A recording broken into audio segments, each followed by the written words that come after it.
Happy Friday, my good people. I had a video earlier of my dropping the kids off at the bus, but because these people got on my friggin' nerves, and there was some weird guy walking, and I showed him, I did not want to play that video. But they had the driver there for at least a minute. Why are you talking to the driver for a minute? What do you have to ask him? He's not going to give you specific information. He's not going to tell you the time he get there. Now, yesterday, I was late. I don't know how I was late, but I was late. I thought I left out on time because the time that he says he gets there is not the real time. He probably takes 10 minutes after what he said. But apparently, the time that he told me was the time he got there yesterday. So I had to tell him thank you today, and I'm going to be out the door. I'm supposed to leave at 3:45. The kids get out at 3:40, and he says he's there in 5 minutes, which is 3:45. Now, that could have been closer to what he was there yesterday, because I wasn't there, and I had to meet them in the middle of the block, and they were walking looking so sad. But they came and got in the baby buggy, and we got home. But, yeah. Yesterday, that's what I meant to tell you. I have no idea what happened to the time. It was 3:40 when I looked at my freaking phone. So I was late. But I got my clothes on, and I left at least by 3:50. 3:52 the latest. And I turned the corner, he already there. Child, I don't like that. That has happened to me at least 4 times. But we're going to try to put a stop to that. Because no, and then all these new kids and their parents, they in the middle of the street. They not at the bus stop. There were 2 cars parked in the middle of the street side by side. What is going on? What is happening? And I believe that they're foundational Black Americans. Just loud. But the one guy who was not with any kids, he was just standing behind the car, milling about. Then he just meandered off. I'm like, wait, do you have any kids? Why are you here? This is getting weirder and weirder, and I'm not liking it. So I have to pay attention to these things. So when my grandson drops the kids, if he pays attention to none of this extra stuff, he don't care. He is in more of an oblivious land than I. We are both the same zodiac, but he's more oblivious than I. That's not good. I pay attention when I'm outside a little bit, especially when I'm with these babies. But, oh my God, this is why I tell y'all, God has got me. Because there's too much going on around me to pay attention to the other stuff. Good goodness gracious. But yeah, it was just a lot. Yelling in the street, yelling at the little kids because they put those shoes on the wrong feet. You should have got them dressed, mister. You're the father.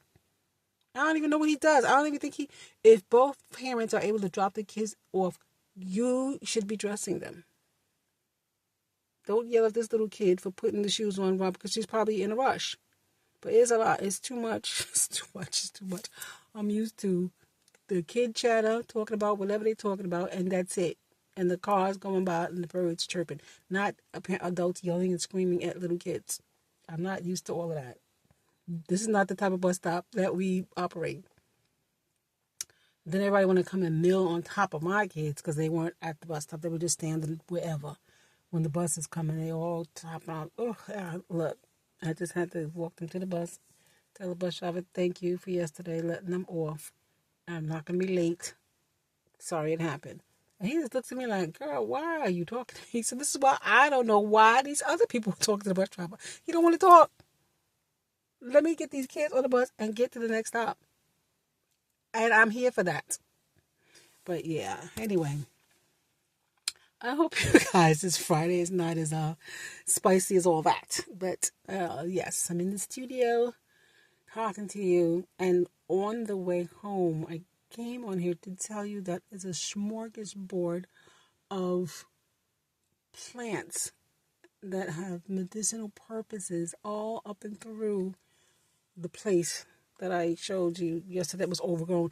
I didn't look at the overgrown plants. Wow, I didn't think to do that. But one of them big plants, the plant that I said is a plant, is a mulberry bush.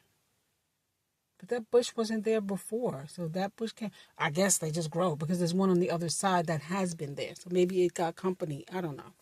He called his long lost relative to come and hang out with him, but that is really overgrown. And a lot of the stuff is saying that they need attention. But it's nobody's, this is the street, it's the sidewalk. Nobody's nobody's paying attention to that. No one's going to groom those plants. There's no, whatever they do for plants, taking them off. What's the stuff called when you clip a piece? When you clip off the dead ends. Like I got to do my bush, my tree. I'm supposed to be checking to see if there are branches crossing each other so that they don't grow properly. Pruning. Sheesh, thank you. Pruning. There's nobody there to prune. Now, you see what I'm talking about here? The people pruning it didn't prune it. But they just cut it down. They don't prune it. Just take everything down. So I'm glad they left it so that I could see. There's a whole lot of stuff. I think it was white clover, something called horsetail, something else called Japanese morning glory. I have a picture of all of it. I was supposed to have written it down to tell you all the names of the stuff. But in my front yard, I got wild cherry. What does that mean? A wild cherry bush is in my front. And something called Suzuki azalea. But there's 3 Suzuki azaleas, but one of them looks good. The other 2 need attention. What that means, I have no idea. Do I just go and rub my hand on it and say nice things? I'm being stupid. I don't know what to do with it. Said that they need attention. Well, my oregano. Let me say it like this, white guy. My oregano plants, both are healthy and they smell so nice. I don't know how to harvest it. I don't know how to take it off. I don't want to touch it because it's just so nice and cute and it smells so good. And my crepe myrtle, that is what he said it was. But I didn't know that a crepe myrtle would grow carnations. But they say that they have flowering. It's flowering. It can be pink, white, or lavender. But right now it's pink carnations. And they're so cute. They're really nice. Anyway, guys, I have to find something to put in my stomach because it's going to growl in a second. I don't want you to hear it. So you guys enjoy this Friday. And thank you for listening.